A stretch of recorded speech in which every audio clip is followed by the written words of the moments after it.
আসসালামাইকুম ভিউয়ার্স, তো নতুন একটা ব্লগে সবাইকে ওয়েলকাম করছি আমার চ্যানেল মেহজাবিন লাইফস্টাইল থেকে। তো আজকে তো আপনারা ইউটিউবে দেখতেই পাচ্ছেন যে কি ধরনের কি ভিডিও হচ্ছে বা আজকে সবাই কি টাইপের ভিডিও ছাড়ছে। মূলত তিশার ফ্যামিলিতে মানে মিম বাবু এবং শারমিনদের যে ঝামেলাটা সেই বিষয় নিয়ে আমি এখন একটুখানি কথা বলবো আপনাদের সবার সাথে। তো তারা তো সবাই ব্লগ ভিডিও অলরেডি আপলোড করে ফেলেছে। আমি আমার চ্যানেলে যতটুকু দেওয়ার কথা ততটুকুই দিয়েছি, আপনাদের সবার উদ্দেশ্যে শেয়ার করেছি। তো এখন মূলত আমি যে বিষয়টা নিয়ে কথা বলবো সেটা হচ্ছে মানে সাবিনা যে ভিডিওটা ছেড়েছে, সাবিনার কথাগুলো সাবিনা বলল ভিডিওতে। ইভেন সাবিনার এই ভিডিও কথা বলা দেখে মনে হচ্ছে, আমি এখানে কিছু কমেন্ট নিব, আমি এই কমেন্টগুলো আপনাদের কাছে একটুখানি শো করব। তো আমি বরাবরই কমেন্ট পড়ি আর কমেন্ট পড়ে আপনাদেরকে শোনাই বা কমেন্টের রিপ্লাই দিয়ে ট্রাই করি। তো আমি এখানে কিছু কমেন্টস নিব, তার আগে আমি আপনাদের সাথে একটুখানি কথা বলে নেব। সেটা হচ্ছে ঝামেলার বিষয়টা আমি একটুখানি ক্লিয়ার করব। সেটা হচ্ছে যে সাবিনা যে ব্লগ ভিডিওটা আপলোড করেছে, সাবিনার কথাতে বোঝা গেল মূলত হচ্ছে তার শারমিন বাবুর এবং মিমের তার চাচার সাথে যে ঝামেলাটা হয়েছে সেটা হচ্ছে একটা সংসার ভাঙা নিয়ে। তো শারমিন মিম বাবু এবং হচ্ছে তিশার ফ্যামিলিতে সবার যেহেতু 2-3টা করে বিয়ে, তো তার চাচার মেয়ে যে সাথীকে শারমিন ঢাকায় রেখে মোটরসাইকেল অ্যাক্সিডেন্ট করে যে চিকিৎসা নিল, মাথা ফেটে গেল, যত যত্ন করলো, তাদের বাসাতে মাসের পর মাস রাখলো। তো এই ভিডিওগুলো তো আপনারা সবাই দেখেছেন। তো তার চাচা যে চাচার সাথে তাদের মানে ঝামেলাটা হয়েছে, সে চাচার সাথে কিন্তু শারমিনদের ফ্যামিলির প্রচুর মিল ছিল, যার কারণে কিন্তু শাহিনের ব্লগে বারবার করে বলতেছে যে ঝামেলা হয়েছে, ঝামেলাতে জড়ানোর দরকার নেই, কারণ তারা এক হবে। তো এখানে মূলত আমি আপনাদের একটা বিষয় ক্লিয়ার করি, আমি যতটুকু বুঝলাম সেটা হচ্ছে শারমিনের মামাতো ভাইয়ের সাথে তার চাচাতো বোন সাথীর বিয়ে হয়েছে। আর এই চাচাতো বোন সাথীর যখন বিয়ে হয়েছে তখন থেকে তার চাচা এই শারমিনদের খুব বেশি পাচারতো, যেহেতু তার মেয়ের শ্বশুর বাড়ির আত্মীয় স্বজন। কিন্তু যখন দেখলো যে তার মেয়েটা অ্যাক্সিডেন্ট করেছে এবং তার জামাই মানে শারমিনের মামাতো ভাই সাথীর হাজবেন্ড অন্য একটা মেয়ের সাথে পরক্রিয়ায় আসক্ত, যেটাকে হেল্প করতেছে আবার শারমিন ওই মেয়ের সাথে দেখা করেছে, কথা বলেছে, ঘোরাঘুরি করেছে। তো তাতে করে দেখা যাচ্ছে যে সাথীর সংসারে একটা অশান্তি নেমে এসেছে। সাথীর হাজবেন্ড বিদেশ থেকে এসে ঢাকাতে ওই মেয়ে নিয়ে ঘোরাঘুরি করা শুরু করেছে, তারপরে সাথীর কাছে আসে নাই। তো এইগুলা বিভিন্ন বিষয় নিয়ে তার চাচার সাথে শারমিনের একটা বাকবিতণ্ড চলছিল। যেহেতু গ্রামে এসেছে, তার চাচাও গ্রামে থাকে, গ্রামের বাড়িতে আছে, তারা খাচ্ছে ঘুরছে, সাথীর সাথে প্রত্যেকদিন পদ্মা নদীতে গোসল করতে যাচ্ছে শারমিন বাবু মিমদের সাথে, সাথীর সাথে সবাই। তো তার চাচা কিছু কিছু জিনিস গ্রামে শুনেছে, যেমন শারমিন নিজেও তার আগের যে এক্স হাজবেন্ড সুরুজ তার সাথে বিভিন্ন জায়গায় বিভিন্ন হোটেলে দেখা করে এবং থাকে তারা একসাথে। ইভেন গ্রামে যে এসেছে, গ্রামে এসে খুকির বাড়ির পেছন সাইডে যেদিকে স্ল্যাব বসানো আছে পদ্মা নদীর, যেদিক দিয়ে তারা গোসল করতে যাচ্ছিল, দেখতেই পেয়েছেন ভিউয়ার্স, যে স্ল্যাবের উপরে তারা হাঁটছিল।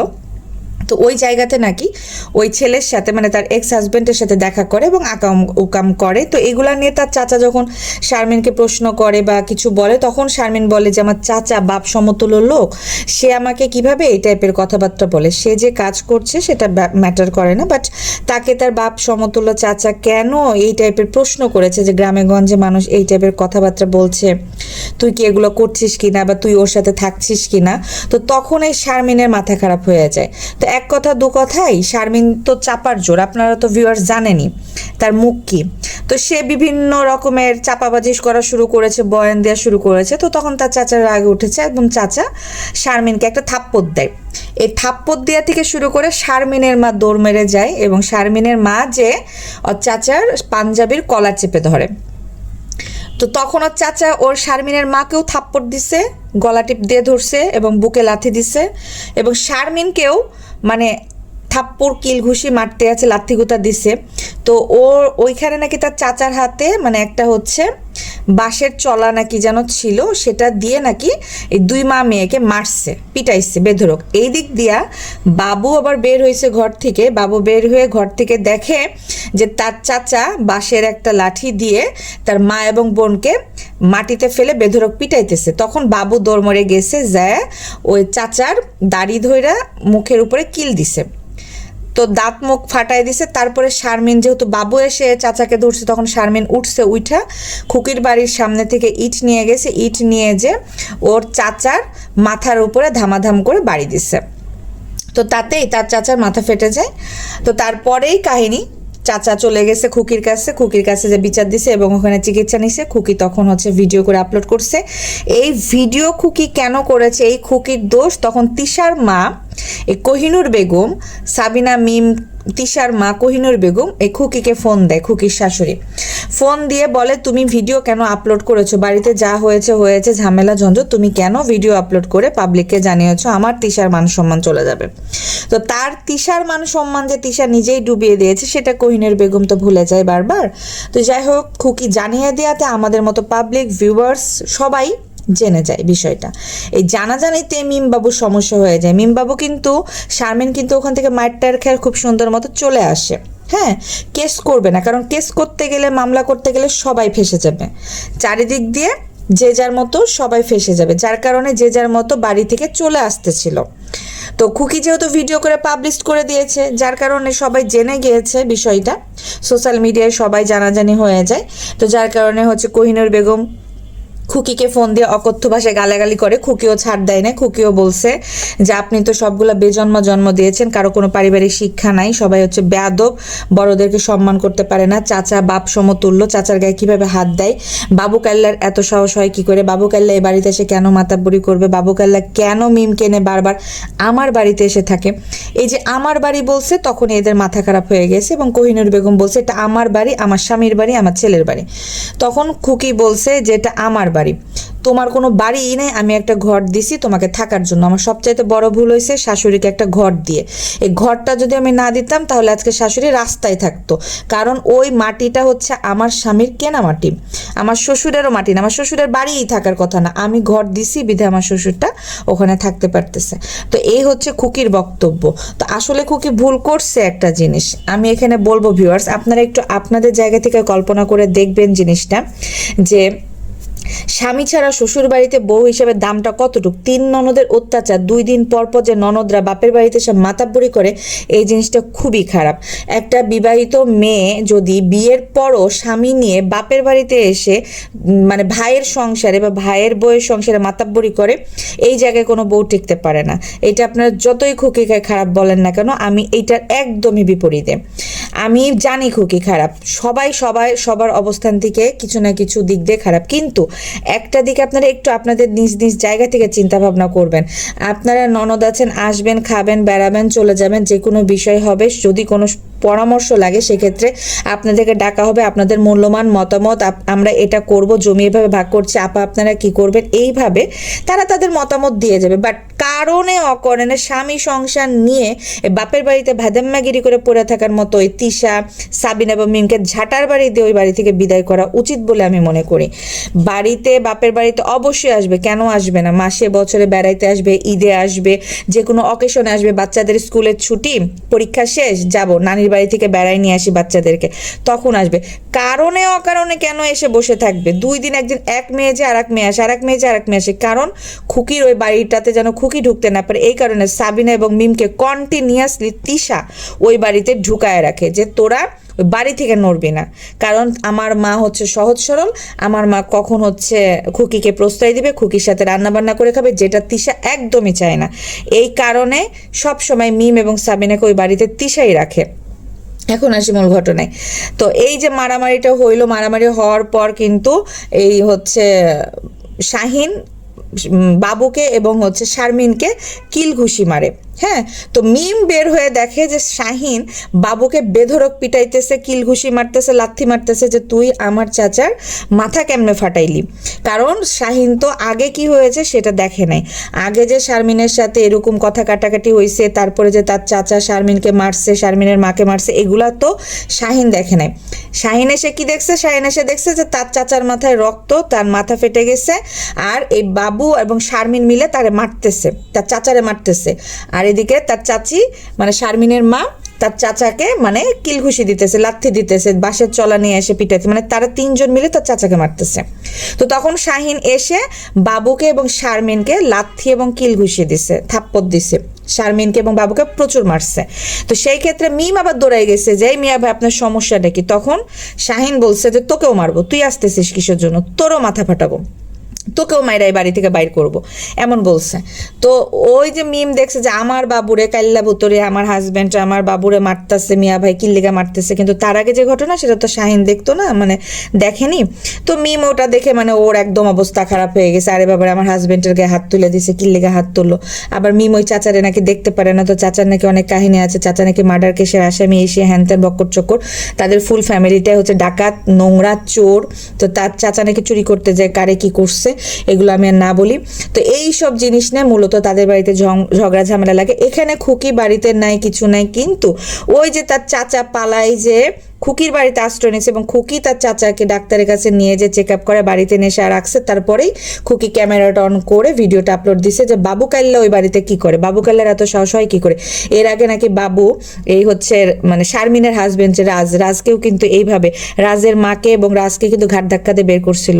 এগুলা ভিডিও আমাদের আগে দেখা আছে, আপনারা তো ভিউয়ার জানেনই তাদের কার্যকর পথে। আমি আগের ভিডিওর কথা বলছি না, আসলে কি কথা বলতে গেলে না এদের ভাগাভাগি পরিবারের প্রত্যেকটা সদস্যের কথা না সিরিয়ালি চলে আসে, যার কারণে দেখা যায় আমার ভিডিও বড় হয়ে যায়, কিন্তু ভিডিওতে ক্লিয়ার করে আপনাদেরকে সম্পূর্ণ কিছু যে বলবো এক ভিডিওতে সম্ভব না। এই কারণে আমি আপনাদেরকে বলি যে আমি পার্ট বাই পার্ট আপনাদের সাথে কথা শেয়ার করি। তো যার কারণে আমি আপনাদেরকে একটা কথা বলবো, আজকে আমার অনেক অনেক কমেন্ট আসছে যে আপু ওদের বিষয়ে সারমর্মগুলো আপনি একটু তুলে ধরেন, তাহলে ওদের ভিডিও আমাদের আর দেখতে হবে না। আর আমার কথা যথেষ্ট ক্লিয়ার এবং লাউড, হ্যাঁ আমি লাউড এবং ক্লিয়ার করে কথা বলতে পছন্দ করি। তো সেক্ষেত্রে হয় কি, ওদের যে জ্ঞান কর্তব্যগুলো যে আপনারা শোনেন, ওদের ভিউ বাড়াচ্ছেন, ওদেরকে টাকা ইনকাম করার সুযোগ করে দিচ্ছেন। শোনেন, নোংরামি নষ্টামি করে কতদিন একটা মানুষ ইউটিউবে কাজ করে, তারা কিন্তু করছে, তারা কিন্তু ইউটিউব সোসাইটিকে একদমই নষ্টামি ছড়াইতেছে, পরক্রিয়া, ডিভোর্স, ঘর ভাঙা, সংসার ভাঙা, মারামারি, এটা এর সাথেও চলে গেল, ওর সাথেও চলে গেল, চাস্তো ভাইকে কয়বার বিয়ে করে কয়বার ডিভোর্স দেয়, এই জিনিসগুলো কিন্তু তাদের ভিডিওতে আপনারা বেশি দেখবেন, যেগুলা আমাদের সমাজের জন্য খারাপ, আমাদের ভবিষ্যতের জন্য খারাপ, ছেলে মেয়ের জন্য খারাপ। তো আপনারা নেগেটিভ জিনিস দেখা বাদ দেন, যদি দেখতে চান আমার ভিডিওগুলো দেখেন। আমি এই যে তাদের ভিডিও যে সারমর্মগুলো, এগুলো আমি আপনাদের মাঝে শেয়ার করি এবং ক্লিয়ার করে বলার ট্রাই করি। তো সেই ক্ষেত্রে আমাকে অনেকেই বলছে যে আপু আপনি যদি তাদের মানে ভিডিওগুলো এভাবে বলে দেন, কথাগুলো আপনার শুনতেও ভালো লাগে আর আমরা বুঝতেও পারি খুব সহজে, তো তাদের ভিডিও আমরা দেখবো না। তো খুবই ভালো কথা, এখন এটা আপনার মানে হচ্ছে চয়েস, আপনি কার ভিডিও দেখবেন কার ভিডিও দেখবেন না। অনেকে তো আমাকে এটাও বলেছে আপু আপনি গীবত করছেন এসে। ভাই আমি যদি গীবত করি বা আলোচনা করি বা সমালোচনা করছি, আমার ব্যক্তিগত বিষয়, আপনার যদি ভালো না লাগে আপনি ইগনোর করতে পারেন, এটা আপনার চয়েস। আপনি কি দেখবেন কি দেখবেন না এটা একদমই আপনার চয়েস। আপনি কম মানে কন্টিনিউ করেন আপনার চয়েসটা, আপনি আমাকে জ্ঞান গন্তব্য দিতে আসতে হবে না, কারণ আমার যেটা কাজ সেটা আমি করব। আর আগে এটা বুঝেন যে কোনটা গীবত, কোনটা আলোচনা, কোনটা সমালোচনা। আগে এই জিনিসগুলো ক্ল্যারিফিকেশনগুলো আপনারা জানেন, বুঝেন, তারপরে বলেন যে কোনটা গীবত করা। অন্যের বিষয়ে কথা বললেই আপনারা মনে করেন যে গীবত না, গীবতের ডেফিনেশনটাকে জানেন তারপরে কথা বলেন। আমি যদি এইসব বিষয় নিয়ে এখন কথা বলতে চাই বা আপনাদেরকে ক্ল্যারিফিকেশন দিতে যাই, এটা ডেফিনেশন ক্লিয়ার করতে যাই, সেক্ষেত্রে দেখা যাচ্ছে যে আমি আর ওদেরকে নিয়ে এই ভিডিওটা করতে পারবো না। অলরেডি আমার ভিডিওটা অনেক বেশি বড় হয়ে যাবে। কথা বলতে গেলে অনেক কথাই বলতে হয়, বুঝাতে গেলে অনেক কথাই অনেকভাবেই কিন্তু বলা যায়, যার কারণে দেখা যাচ্ছে যে সময় ঠিকই চলে যায়, মূল কথা আমার থেকে যায়। এই কারণে বলবো ভিডিও দেখা মাত্র অবশ্যই ভিডিওটাতে লাইক দিবেন এবং আমার চ্যানেলটা মেহেজাবিন লাইফস্টাইল সাবস্ক্রাইব করে রাখবেন। তো যাই হোক আমি আবার ফিরে আসি। তো শারমিন যে ঘর সংসার ভাঙতেছে, যার কারণে তার চাচার কিন্তু বারবার করে একটা উক্তি ছিল যে আমার মেয়ের সংসারটা তুই ভাঙিস না, কারণ যেহেতু তোর মামাতো ভাই তোর কথা শুনে, তোর মামাতো ভাই যার সাথে পরক্রিয়া করতেছে সেই মেয়ের সাথে তুই দেখা করেছিস, কথা বলেছিস, কিন্তু আমার মেয়ের সংসারটা ভাঙিস না। তো এই নিয়েই কিন্তু তাদের মূলত দ্বন্দ্ব তৈরি হয়েছে। শারমিনের রাগ উঠছে কারণ শারমিনের এক্স হাজবেন্ড নিয়ে যে কাহিনীটা করেছে সেটা গ্রামে সবাই জেনে গিয়েছে, যার কারণে তার চাচা বলেছে যেহেতু তোর বাপ মরে গেছে, তোর যদি বাপ বেঁচে থাকতো তাহলে আমরা জীবনেও তোর বিষয়ে কথা বলতাম না। তোর যেহেতু বাপ মরে গেছে, তুই বারবার গ্রামে আসছিস এবং গ্রামে এসে নষ্টামি নোংরামিগুলো করছিস। গ্রামের মানুষ সহজ সরল, গ্রামের মানুষগুলো দোকানে দাঁড়াইতে পারতেছি না, দোকানে চা খাইতে পারতেছি না, গ্রামের মানুষ আমাদেরকে কমপ্লেন দেয় যে তোর ভাইয়ের বিটি এসে এগুলো করছে, যেহেতু ওর সাথে তো ডিভোর্স হয়ে গেছে তুই কেন করছিস। এই প্রশ্নগুলো করাতেই শারমিনের মাথা খারাপ হয়ে গেছে, যেই তো মানুষ তো জানা যেতেছে। আর সেম জিনিসগুলো খুকি কি করছে ভিডিওতে বইলা দিছে, বইলা দিয়াতেই এই শারমিনের মাথা খারাপ। হাই হাই কি হইলো, সোসাইটি তো আমার শেষ, আমার বড় বড় জ্ঞান গন্তব্য ঝাড়া তো শেষ, ইউটিউবে তো সবাই আমার চরিত্র শুনে নিল, দেখে নিল, বুঝে নিল। এই কারণে তার মাথা খারাপ হয়ে গিয়েছে। এদিকে আমাদের তিশা আপা আছে না, তিশা আপা বাংলাদেশি মম, সে জানেই না কি হয়েছে, সে ঢুকেই না, সে সারাদিন ঘুম পাড়ে থাকে। হ্যাঁ, তার মন মেজাজ খারাপ, তো সে সারাদিন ঘুম পেড়েই কাটিয়ে দেয়। তারপরে সে ফেসবুকে থাকে, টিকটকে থাকে, তারপরে সে ইউটিউবে কখন ঢুকছে সকালে ফজরে ঢুকে দেখে এই যে ভাইয়ের বউ একটা ভিডিও ছাড়ছে, এই সে হ্যান ত্যান, তারপরে তার মাকে দিয়ে ফোন করে সে জানছে। হাই রে কাহিনী। তো যাই হোক, এই নানির কথা বাদ দিয়ে, নানির কথা কম যাবে না, নানি এবার সবাই অভিশাপ দেয়। তো আর নানি এমন অভিশাপ দেয় যে নানির জীবনে এত অভিশাপ লাগছে, ওই যে হয় না যে উপর দিকে থুতু ফেললে নিচেই পড়ে, তো ওর দিকেই পড়ছে অভিশাপ। আল্লাহর দিকে সুইরে সুইরে দিছিল, আকাশের দিকে তাকায় তাকায় রোস্টারদের উপরে একদম ডিরেক্ট এসে ওর বাড়ির মাথাতে পড়ছে। এই জন্য নিজের পেটের মেয়ে, নিজের মা, বোন, ভাই আজকে সবাই গর্তের ভিতর পড়ে আছে। তো এই তো বলে না যে আল্লাহ সার দেয় সারা দেয় না, অযথা সবাইরে অভিশাপ দিতে হয় না। রোস্টারদেরকে দেখলে তার শত্রু শত্রু মনে হয়, যার কারণে সে সব রোস্টারদেরকে একাধারে অভিশাপ দিয়ে দিয়েছিল, তার যার জন্য এই সব অভিশাপগুলো তিশার মাথার উপরে পড়ছে। মাথার উপরে পড়ার জন্য বাপ্পি গেছে বেকায়া, তিশার তানজিলা গেছে বেকায়া, তারপরে তিশার বাপ মা ভাই বোন সবাই পড়ে গেছে গর্তে, মানে ঝামেলার পর ঝামেলা, বিপদের পর বিপদ। তো যাই হোক ভিউয়ার্স, এখন আসি আমাদের সাবিনা আপার কিছু কমেন্ট পড়ি। এই সাবিনা আপা যে বাংলাদেশ আমাদের টেলিফোন কোম্পানিগুলো আছে না, এয়ারটেল সিম কোম্পানি, তারপর গ্রামীণ যে কোনো কোম্পানি, মানে যে কোনো সিম কোম্পানি, এই মানে রিপ্লাইগুলো দেখেন। হ্যাঁ, রিপ্লাইগুলো আবার অটো আসে, ও ম্যাচ করে করে দেয়। এই রিপ্লাইগুলো লিখার সৎসাহস তো তার নাই, এত কয়ের ঠ্যাং বগের ঠ্যাং দিতে পারে না, এগুলো সে লিখতে পারে না, এগুলো সে অটো আসছে, এগুলো সে ম্যাচ করে করে দিছে। এখানে একজন লিখছে, তোমার ভিডিওর অপেক্ষায় ছিলাম, শেষ পর্যন্ত তুমি আসছো। তখন সে লিখছে, আমাদের পাশে থাকার জন্য ধন্যবাদ। আহারে, হাতের পাশে কে আছে? আচ্ছা, এখানে একটা বড় কমেন্ট পড়ি। ভাইয়ের বইয়ের পিছনে না লেগে নিজের সংসারে যান, নিজের স্বামী তো হাতছাড়া হয়ে যাচ্ছে। আমার মনে হয় আপনার স্বামী বিয়ে করছে, আর আপনার স্বামী থেকে আপনার বয়স অনেক বেশি, পরক্রিয়া করে আগের সংসার তো গেছে। এখন কমেন্টে রিপ্লাই দিছে, আমার স্বামী কি আপনাকে বিয়ে করছে? যদি করে থাকেন দূরে বইসা না ফালাইয়া আমার স্বামীর কাছে চলে আসেন, আমি বরণ করে নেব নে। এর যে কথা। হ্যাঁ, তো সাবিনার এখানে অনেকেই কমেন্ট করছে, সাবিনা রিপ্লাই আলা কমেন্টগুলো পড়বো। এসেছে আমাদের বাগিজি ছাগলের 3 নাম্বার বাচ্চা লাফাইতে। আচ্ছা, এখানে আবার লিখছে, আপনি 12 নম্বরে আসেন তো এই জন্য 3 নাম্বার ভালো নোট করতে পারেন, তাই না জানোয়ারের বাচ্চা? সে গালিগালাজ দিয়ে কমেন্টে রিপ্লাই দিতেছে। ভিউয়ার্স সাবধান, আপনারা এদেরকে সাপোর্ট করেন। ভিউয়ার্স আপনারা এদেরকে সাপোর্ট করেন, এদেরকে কমেন্ট করেন আপনারা, আমি বুঝি না। তো যাই হোক, এখানে লিখছে, এখন এই বাড়িতে বসে বকবক করতেছো, লজ্জা বলতে নাই এদের? সে সাবিনা রিপ্লাই দিচ্ছে, এত কিছু হওয়ার পরেও বলেন যে লজ্জা নাই, এই জিনিসটা তো আরো আগে জানা দরকার ছিল, আপনার ভুল করছেন না জেনে। দেখছেন তার রিপ্লাইটা শুনেন, মানে লজ্জা যে নাই এটিতেও সে প্রমাণ বলছে। এখন আপনারা জানতেছেন যে আমার লজ্জা নাই? এখানে এসে আমার একটা সহজ প্রশ্ন আছে, তুমি যদি কিছু না বলেই এসেছো তাহলে কেন এসেছো? কারণ আমার অনুমতি নিতে হবে আমি যদি শারমিনের নিয়ে কথা বলি, কারণ আমি বেয়াদব না, কারো পার্সোনাল বিষয় নিয়ে কথা বলবো। এই সাবিনা একটা নাম্বার 1 বেয়াদব, ঠিক আছে, নাম্বার 1 বেয়াদব। সে আসছে ভিডিও করতে, ঠিক আছে, ভিডিও করতে এসে ভিডিওতে বলে আমি কারো পার্সোনাল বিষয় নিয়ে কথা বলতে চাই না, আমি যদি কথা বলি তাহলে শারমিনের সাথে আগে মানে পারমিশন নিতে হবে। অথচ সে সবই বলল যে শারমিন কি করছে, তারপরে চাচা কি করছে, তারপরে যে সাথী কি করছে, সাথীর হাজবেন্ড কি করছে, সাথীর হাজবেন্ড ইমুতে কি করে, সাথী ইমুতে কি করে, সবার বিষয়ে বলে দিছে। ভিউয়ার্স যেহেতু শারমিন এখন মিমের ননাস, মিমের সংসারটা ভাঙবে, এই কারণে সাবিনার মুখ ফুটাইতেছে না। কিন্তু সাবিনা কিন্তু টাইটেলে ঠিকই দিছে যে শারমিনের এই যে সাথীর সংসার ভাঙার দোষ শারমিনের ঘাড়ে। তো ভিউয়ার্স এরা হচ্ছে সব তেলবাজ তালবাজ মহিলা, যেদিকে দেখে গড়ান বেশি সেদিকে মাথা ঝুলাইয়া দেয়। তো এদের কথার উপর ভিত্তি করে কখনো কোনো কথা বলা যাবে না। তো এরা হচ্ছে ভাগাভাগি পরিবারের সদস্য, নষ্টামি নোংরামি করে এদের কাজ। কিন্তু মধ্যে থেকে শারমিন ঢাকা থেকে এই মিমের মেয়ের বার্থডে খেতে এসে মাইটটার খেয়ে নিল। ভিউয়ার্স এদের কি লজ্জা শরম বলতে কিছু আছে? বাড়িতে যখনই একটা অনুষ্ঠান তখনই এরা চলে আসে বোসকাপটি বাইন্দে একদম 1-1.5 মাসের জন্য। আর বেল্লাল প্রতিবন্ধীটা মাইটটা খাইলো না কিনলে, আমি এটাই বুঝলাম না। বেল্লাল প্রতিবন্ধী গেছিল কই? হাতের গায়ে যদি একটা পড়তো প্রতিবন্ধীকে থাকতো। তো যাই হোক, মান সম্মান লজ্জা কি আছে যে মা বোন ভাই এসে এই বাড়িতে নিজের বাড়িতে এসে মাইটটার খেয়ে আবার মানে চলে গেল ঢাকায়। ঢাকা যেয়ে আবার ভিডিও করে শারমিন হাত তুলতে পারে না, ডানা ভেঙে গেছে, মানে হাত পা তুলে তুলে দেখাইতেছে, তারপরে কোথায় কোথায় দাগ, কোথায় কোথায় হচ্ছে তার চাচা মারছে, সেগুলোও ভিডিও ফুটেজ দিছে। লজ্জা শরম থাকলে কিছুটা গোপন করতো। মাইর তো খাইয়ে গেছে, এখন তো এদের কিছু করার নাই। আর কি বলবো এদের কথা, বলার তো কোনো আর ভাষা নাই। তো যাই হোক ভিউয়ার্স, কথা বলতে বলতে অনেক কিছু বলে ফেললাম। আমি রাত্রি 12টার দিকে আরেকটা ভিডিও আপলোড করব, যেটাতে আমি হচ্ছে মিমের বিষয়টা ক্লিয়ার করব, যে মিম কান্নাকাটি করে এসে যে ভিডিওটা শেয়ার করলো সেই ভিডিওটার গুরুত্বটা কতটুকু, এবং সেই ভিডিওতে কি এমন ছিল যার কারণে আমি রাত্রি 12টার দিকে আপনাদের সাথে আলোচনা করব। সে 49 মিনিটের একটা ভিডিও আপলোড করছে, ঠিক আছে, 49 মিনিটের একটা ভিডিও আপলোড করছে। সে 49 মিনিটে সে কি কি জ্ঞানগত্যবোধ দিছে সেই বিষয়টা নিয়ে আমি একটু পরে একটা ভিডিও আপলোড করব, সেটা হয়তো রাত 12টায় আমি আপলোড করব। ততক্ষণ এই ভিডিওটা দেখে এই ভিডিওতে লাইক দিয়ে অবশ্যই আমার এই চ্যানেলটা মেহেজাবিন লাইফস্টাইল আপনারা সাবস্ক্রাইব করে দিবেন।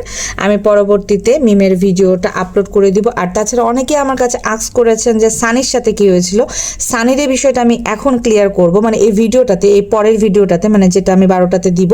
কারণ মিম নিজেই কিন্তু ওই 49 মিনিটের ভিডিওতে মিম বলে গিয়েছে সানির সংসারে মিমের কি অবস্থা হয়েছিল, যার কারণে সে অনেক বেশি ভয় পেয়েছে, এখন সে বাবুকে হারাতে চায় না। তো আমি রিসেন্টলি ব্লগটা আপলোড করব, দেখতে হলে অবশ্যই এই ভিডিওটাতে লাইক দিয়ে সাবস্ক্রাইব করে দিবেন চ্যানেল। ততক্ষণ পর্যন্ত ভালো থাকেন ভিউয়ার্স, টাটা, বাই বাই, আল্লাহ হাফেজ।